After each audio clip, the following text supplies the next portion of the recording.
Hola, Carlos Manuel Estefanía y amigos de la tertulia de Estocolmo, el magazine radial en español que hacemos desde Estocolmo al mundo por FM 91.6 MHz, Radio Buchirca. Y hoy para Leandro Gasco es muy grato recibir en directo desde la ciudad de Buenos Aires, Argentina, al presidente del PEN Club de Escritores Cubanos en el Exilio, José Antonio Albertini, y al expreso político, escritor y poeta Ernesto Díaz Rodríguez. Qué gusto, José Antonio Albertini, tenerte. ¿Cómo estás? Muy bien, gracias. Es un placer estar contigo, Leandro, y con tu audiencia. Un honor estar con Ernesto Díaz Rodríguez. Bueno, para mí el honor es más grande aún de compartir con ustedes este espacio. Así es que mis felicitaciones y un saludo muy afectuoso. Muy bien, gracias Ernesto. Ernesto, sí. Muy bien. Bueno, hablar de Cuba es mencionar la acción del castrocomunismo. Yo siempre digo, gobierno rico, pueblo pobre. Además, bueno, los crímenes, presos políticos, es decir, la falta de libertad y las necesidades varias. Hoy nos convoca la palabra y la literatura, y quiero comenzar con José Antonio Albertini, y que me cuente primero cómo lo ha recibido Buenos Aires y desde cuándo es presidente del PEN Club de Escritores Cubanos en el Exilio. Buenos Aires nos ha recibido muy bien, es una ciudad muy cálida, unas personas maravillosas, una comida fantástica. Creo que vamos a regresar con algunos kilos de más y todo muy bonito. Un clima frío pero muy agradable. Qué bueno. ¿Y desde cuándo estás como presidente? Bueno, como miembro del PEN estoy desde su fundación y he ocupado diferentes responsabilidades, casi siempre como vicepresidente, pero como presidente hace un año aproximadamente, quizás un poquito más que estoy. Cuéntanos un poco sobre las actividades y el desarrollo de esta reunión de PEN en América, aquí en Buenos Aires, en la Biblioteca Ricardo Wiralder, desde el 25 al 28 de julio. Bueno, esta reunión, como bien tú sabes, Leandro, se llama Reunión de PEN de América Latina y fue convocada por el PEN Internacional junto con el PEN Argentino. Esta reunión pretende o va a discutir los problemas de la América Latina. Esta reunión hay algo que llama la atención. Los puntos centrales es discutir la situación de los derechos humanos de Honduras, México, Guatemala y Brasil. Pero de Cuba no se menciona nada. Vaya detalle, ¿eh? De Cuba no se menciona nada y... ¿A qué se atribuye eso? Bueno, inexplicablemente para nosotros, el año pasado, en una reunión del PEN Internacional a la cual no pudimos asistir, que se efectuó en Ucrania, se admitió un centro de PEN de la Cuba castrista. Digo de la Cuba castrista porque todo lo que integran ese centro de PEN son intelectuales, funcionarios, yo le llamo funcionarios, oficialistas de la cultura castrista que pertenecen... Funcionarios funcionales, podemos decir. Funcionario perfectamente, funcionario perfectamente funcionales, como tú dices, que pertenecen y vienen de la desprestigiada Unión Nacional de Escritores y Artistas de Cuba, que entre sus estatutos hacen de ello la política que dictó Fidel Castro en el año 61 en su discurso a los intelectuales, que fue dentro de la revolución todo, fuera de la revolución nada. Pero como la unidad que está tan desprestigiada a nivel incluso internacional, entre la gente seria, entre la intelectualidad seria, una de las cuestiones que está haciendo el régimen ahora para tratar de lograr esa falsa legalidad que estamos viendo, que la están instrumentando a través de elegir un nuevo presidente que es Miguel Díaz-Canel, y que Raúl Castro, que se retira del poder, cosa falsa porque sigue siendo secretario del partido. Bueno, sí, una de esas legalizaciones es a través de la cultura, porque la cultura es muy importante, porque por la cultura, por los libros, por las charlas, por las conferencias, imponen. Tratan de banalizar el mal. Vos sabés que, José Antonio, a mí me llamaba la atención que por estos días sale la noticia en los medios de comunicación como una operación directamente de que Cuba, ellos dicen, va a ser ahora más democrática porque sacan la palabra comunismo. Digo, bueno, no, en vez de sacar la palabra comunismo, saquen el régimen. Realmente, Leandro, realmente ellos son una pandilla de asaltadores del poder. Es una casta con rasgos de feudalismo y nobleza absoluta y totalitaria, al estilo, se me ocurre, de Luis XIV, el llamado Rey Sol. Es un gobierno de familia, es una mafia entronizada dentro del poder que disfruta, paradójicamente, mientras han esgrimido la palabra socialismo, comunismo, igualdad, disfrutan de todos los bienes habidos y por haber, fortuna, poder económico. Eso lo tienen ellos acaparado en beneficio de ellos. Y hay una cosa que poca gente desconoce. En el exterior hay un divorcio total ya entre la población y este poder. Están tan alejados de la realidad que no le interesa para nada el sufrimiento de Cuba. El pueblo de Cuba sigue sometido a una tarjeta de racionamiento. Cada vez que por Cuba, por ejemplo, pasa un huracán, son cientos de viviendas que se caen y entonces hacinan en barracones, albergues, a esa familia de por vida, porque de ahí no vuelven a salir. Sí, uno cuando habla de este encuentro que me decías no tiene lugar el tema de derechos humanos de Cuba, y también una gran vigencia tendría el tema de derechos humanos en Nicaragua, ¿no? Ante la situación que se está viviendo. Bueno, Nicaragua, como la situación de Nicaragua se agudizó, sí, después que fue convocada esta reunión, porque esto se preparó con mucha antelación. Sí, se va a tratar el tema de Nicaragua y de Venezuela.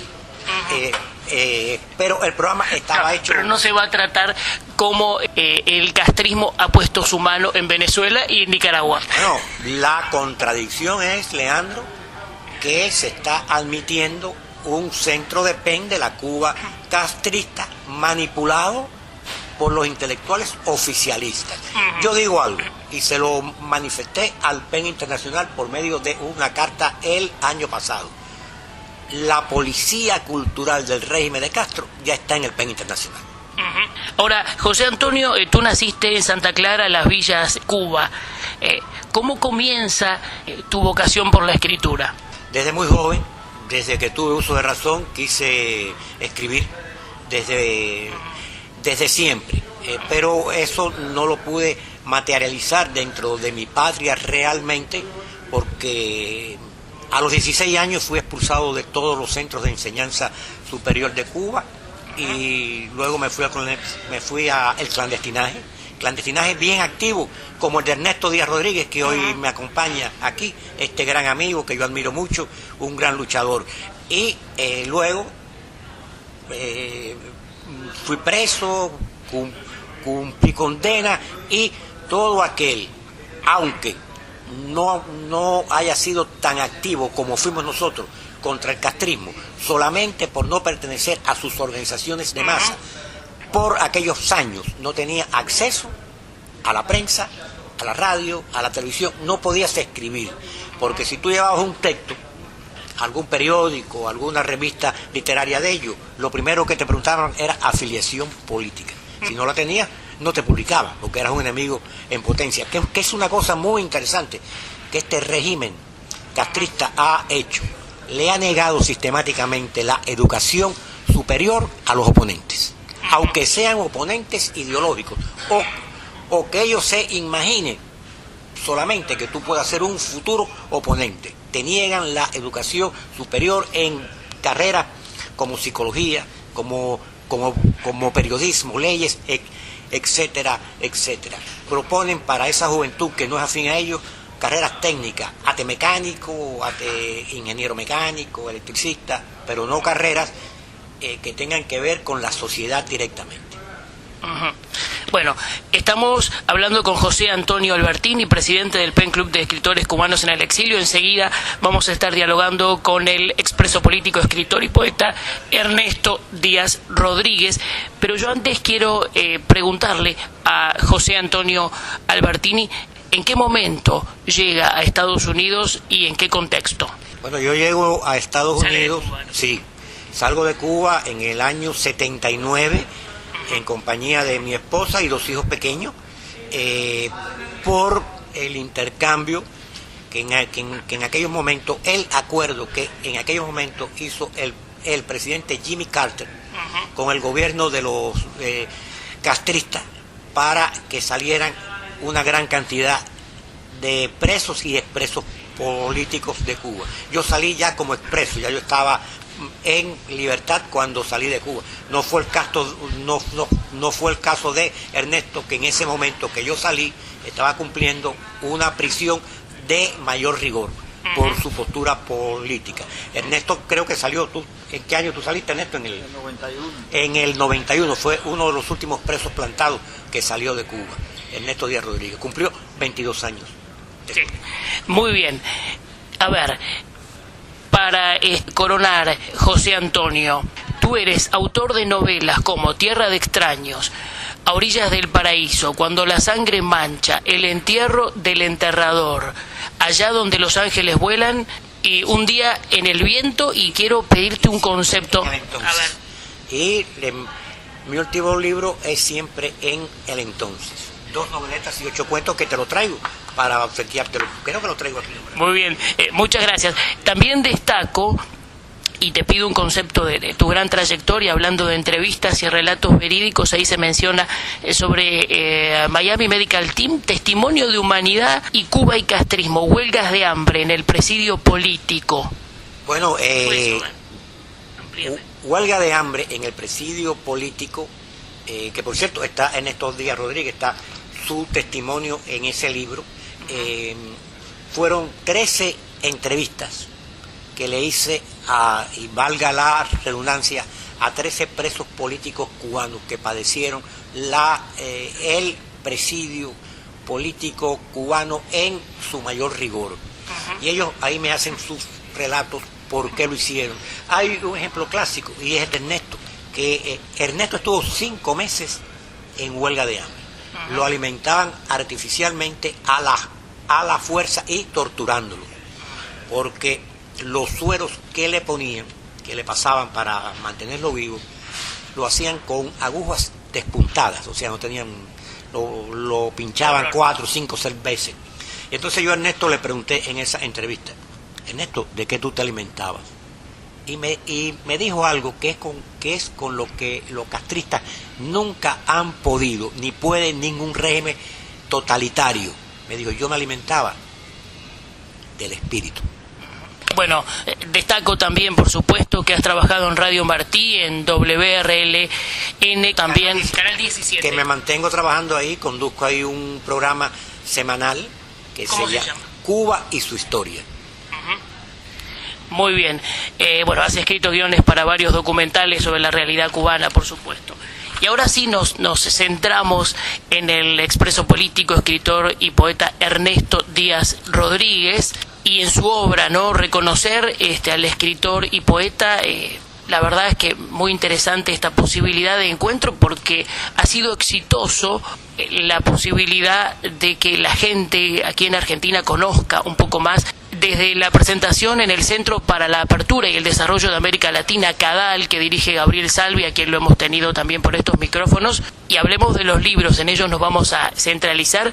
La Campana del Alba, que es poemario para niños, y Rehenes de Castro, sin duda para entender la situación de Cuba, con una emblemática figura del presidio político, preso por el castrocomunismo en Cuba por 22 años y 3 meses, ¿es así? Así es, correcto, 22 años y 3 meses de experiencia en el presidio político de Cuba. Yo creo que fue un privilegio del destino, aunque parezca irónicamente controversial, pero es una realidad porque me dio la posibilidad de tener una visión mucho más amplias de las realidades de la vida, del sufrimiento del pueblo de Cuba bajo la tiranía comunista, y abrir las ventanas de mi imaginación hacia otros aspectos fundamentales de la vida, que fue la poesía y la escritura. Muy bien, Ángel Cuadra habla por ahí, al hacer referencia al libro, justamente Rehenes de Castro, de una Cuba secreta y doliente, y de que el presidio fue tu escuela, y que allí aprendiste a valorizar aún más a los hijos buenos. El presidio político y los largos años de aislamiento y de poder consultar a mi propio pensamiento, a mi propia imaginación, me hizo comprender que en ocasiones la pluma es mucho más poderosa que el fusil, que la pluma y la razón son invencibles cuando uno la utiliza desde una posición de honradez, desde una posición en función de mejorar la vida y mejorar las condiciones de un pueblo oprimido. ¿Qué añoras para Cuba? Yo añoro para Cuba un sistema de libertad y justicia, un sistema donde los cubanos puedan escoger por sí mismos a sus propios gobernantes, no tengan que aceptar, como es en el caso actual, un gobernante impuesto para dirigir los destinos de la nación, que simplemente están comprendidos en los destinos de la camarilla gobernante, la forma de permanecer perpetuamente en el poder, disfrutando de todos los privilegios, disfrutando de todos los beneficios, disfrutando de la arrogancia con que ellos tratan a nuestra indefensa población. Eso para mí significa mucho, y eso para mí es un compromiso moral muy grande, que me hace permanecer en esta lucha activa por la libertad de Cuba. No importa el tiempo que tenga que invertir, no importa el riesgo, no importa las condiciones. Cuéntanos de la Campana del Alba, porque tú pasaste tu juventud y niñez en zona pesquera de Playa Cojimar, noreste de La Habana, y eso trasciende un poco también en esa publicación, ¿no? La Campana del Alba es un poco de reencuentro con mis hijos, a los cuales cuando fui encarcelado en la Cuba de los Castros, el mayor tenía solamente 5 años de edad, el del medio, David, tenía 1 año y medio de haber nacido, y el más pequeño solo 6 meses de nacido. Durante 22 años y 3 meses no tuve la posibilidad de volverlos a ver, de escuchar sus sonrisas, de comprarle un juguete, de compartir con ellos todas esas añoranzas que los niños sienten a esa tierna edad. Entonces el permanente recuerdo de mis hijos, mis anhelos de compartir con ellos esas vivencias infantiles, y además el amor que siempre he sentido por todos los niños del mundo, no simplemente los 3 hijos míos, pues me hizo escribir este poemario, La Campana del Alba, que tiene como particularidad que fue escrito durante una larga y dolorosa huelga de hambre, en esa etapa de mi vida inolvidable y fructífera por el nacimiento de la Campana del Alba. Pues yo escribí estos poemas que dediqué a mis hijos y a todos los niños del mundo. Sí, porque tú, Ernesto, comienzas a escribir poemas como vehículo de protesta contra el sistema carcelario castrocomunista, ¿no?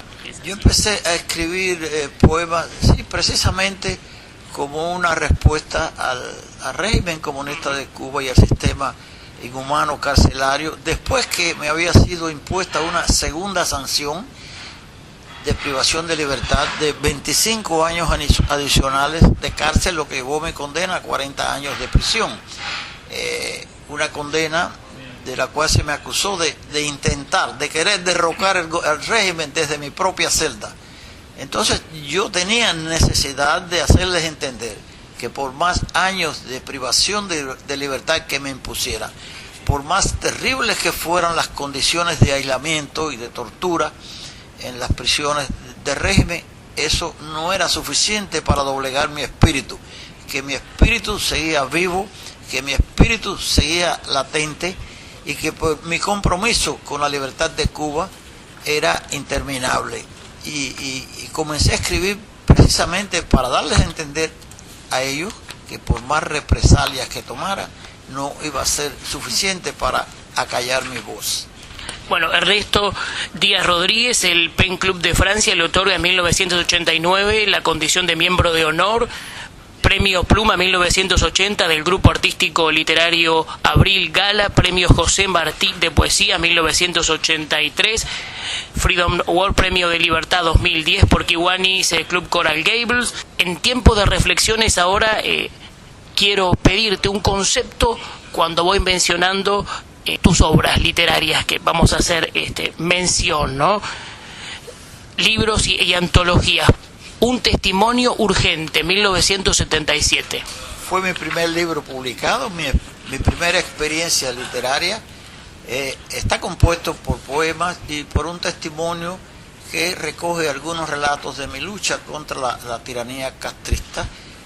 Ese libro fue publicado en los Estados Unidos, fue difundido en muchas partes de América Latina y motivó que el régimen comunista de Cuba me llevara nuevamente a su cuartel general, al Departamento de Seguridad del Estado, me amenazara con imponerme una condena adicional de 20 años de cárcel por haber publicado un libro de versos fuera de Cuba sin el consentimiento de las autoridades carcelarias. Una cosa completamente ridícula, porque, como les hice saber, los poemas eran míos, los escribí yo, y yo no tenía por qué pedirle permiso a ellos absolutamente para publicar donde quiera que yo estimara conveniente.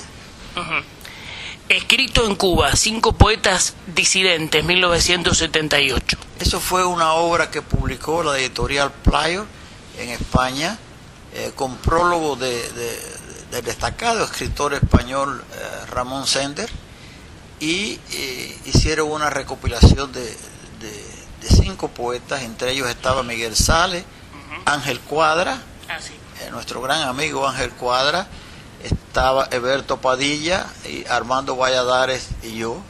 Ese fue un libro que tuvo una gran circulación, tuve noticias desde la cárcel. Mar de mi infancia, ahí nos vamos a 1991. Mar de mi infancia son una recopilación en versos de las vivencias de mi niñez en Cojímar, en mi pueblo natal, donde tuve el privilegio precisamente de conocer a ese gran escritor norteamericano, Ernesto Hemingway, y compartir con él algunas veladas allí en mi pueblo. Él tenía allí su yate y compartía con los pescadores con una humildad tremenda, con un cariño inmenso. Mar de mi infancia recoge las vivencias del mar, de las olas, de las conchas, de las rocas golpeando sobre las olas, sobre el arrecife de mi playa cautiva. En fin, Mar de mi infancia es un renacer, un retroceso hacia esa Cojímar infantil que yo viví y que tanto significó para mi vida presente y futura. El Carrusel, 1994. El Carrusel es un juego de imaginaciones donde llegué a comprender que yo mismo en ese instante, mientras escribía esos versos, había retrocedido muchos años y había vuelto a convertirme en un niño juguetón, en un niño que le gustaba ese juego de imaginaciones.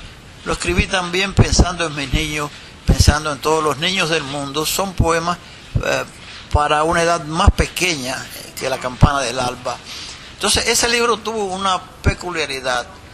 Ese libro lo escribí y en una requisa de los carceleros, después que estaba terminado, perdí completamente todos esos poemas, pero no me di por vencido. Yo no acostumbro a darme fácilmente por vencido.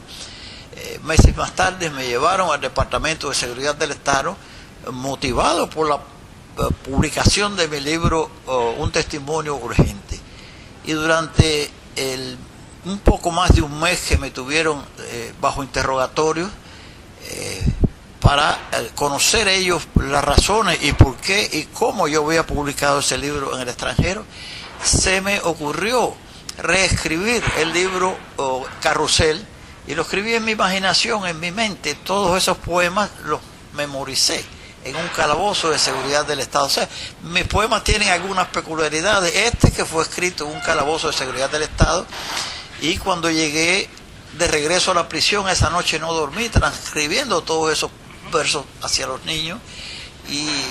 Y también, bueno, pues el libro de La campana del alba. Quizás ambos tienen una relación, no solamente en su estructura, en su mensaje hacia los niños, sino que ambos fueron escritos en condiciones muy difíciles. A ver, Censuré a Cuba, antología de 6 poetas cubanos, 2002. Eso fue, sí, más reciente. Fue una edición preparada y publicada por esa gran novelista cubana Zoe Valdés, con quien tengo una inmensa amistad y a quien quiero muchísimo, muchísimo, no solamente por su poder como escritora, por la calidad de su obra, sino también por su amor a Cuba y por su lucha constante por la libertad de nuestro pueblo. Piedra por Piedra, 2008. Piedra por Piedra, 2008, es una recopilación de versos de algunos de los poemarios que había yo escrito en prisión, que tuve la posibilidad de salvar. Es una edición bilingüe con traducciones de Ildar Akli y Ed Winograd, un gran amigo norteamericano que se ofreció voluntariamente para hacer esas traducciones al inglés de mis poemas.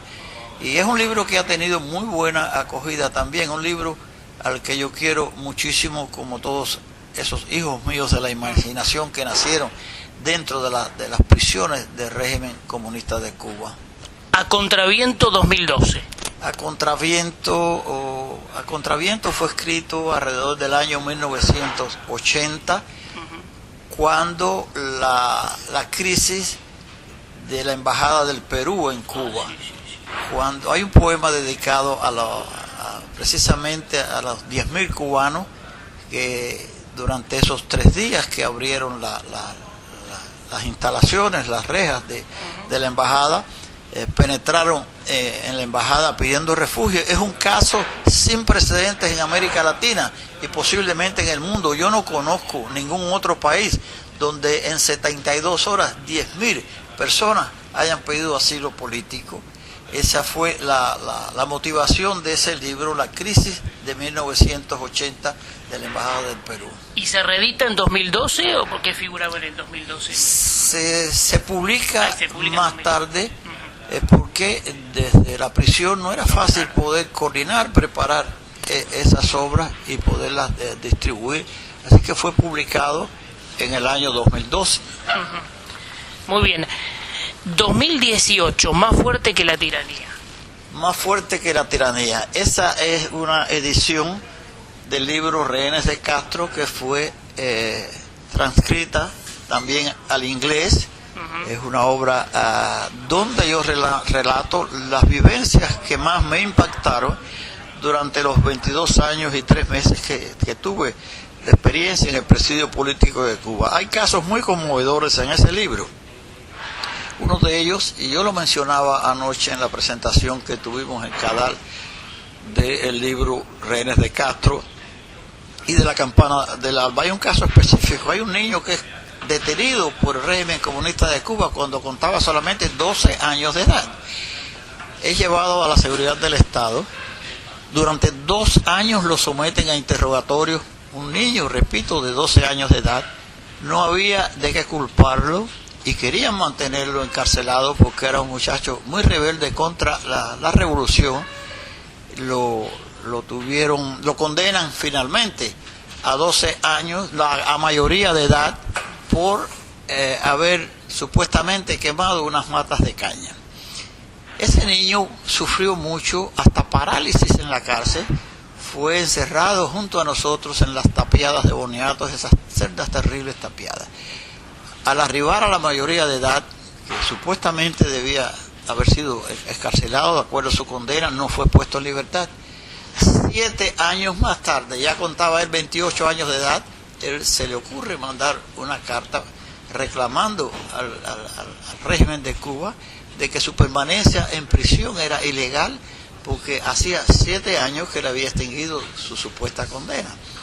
La respuesta del régimen fue un mes más tarde por la aspillera de la celda tapiada donde él se encontraba confinado.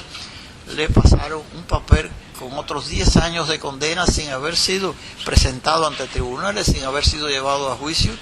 Y ese muchacho creció, tuvo canas prematuras, tuvo arrugas prematuras, pero su mente se quedó paralizada en los 12 años de edad, en el momento que fue detenido. Y eso es un caso para mí muy conmovedor, que me golpeó muchísimo. Bueno, pedirte ya para el final, si quieres contarnos algo en materia de proyectos literarios. Bueno, tengo muchos proyectos literarios en mi mente, por lo menos 2 obras importantes. Quiero escribir una novela, un poco testimonial, y tengo que seguir escribiendo, contando sobre las necesidades de apoyar al pueblo de Cuba en su afán de libertad. Hemos venido aquí, nuestro querido presidente del Pen Club de Cuba en el exilio, José Antonio Albertínez, y yo, para dar apoyo al Pen Club Internacional, al Pen Club de América Latina, en su lucha por mejorar los derechos humanos y mejorar la libertad de expresión, pero al mismo tiempo para reclamar que esos Pen Club Internacional y de América Latina se solidaricen con la causa de la libertad de Cuba, que entiendan los sufrimientos de nuestro pueblo, que lo sientan de ellos como nosotros sentimos los sufrimientos de otros pueblos de América Latina, y nos ayuden, si no con los hechos, al menos con la palabra, a reconquistar esa libertad perdida. Bueno, muchas gracias, Ernesto Díaz Rodríguez. Tu saludo para los oyentes que ahora mismo te están escuchando por la radio desde Estocolmo al mundo. Gracias, muchas gracias a ti, un fuerte abrazo y un saludo a los oyentes de Estocolmo. Muy bien, José Antonio Albertini. Entonces, como hablábamos con Ernesto, también te pregunto que nos cuentes en materia de proyectos lo que quieras hacernos transmitir, y tu saludo también especial para los oyentes que ahora te están escuchando por la radio desde Estocolmo al mundo. Bueno, primeramente un saludo para los oyentes que a través de la radio de Estocolmo nos escuchan en español en el mundo entero. Un saludo fuerte, y le pedimos la solidaridad y el apoyo para la libertad de todos los pueblos que están cautivos, pero en este caso también haciendo énfasis en la libertad de Cuba, que lleva casi 60 años secuestrada por un grupo de pandilleros inescrupulosos, porque esto es la familia Castro y todos sus acólitos, pandilleros inescrupulosos. Muchas gracias. Un placer. Muchas gracias. Gracias, Leandro.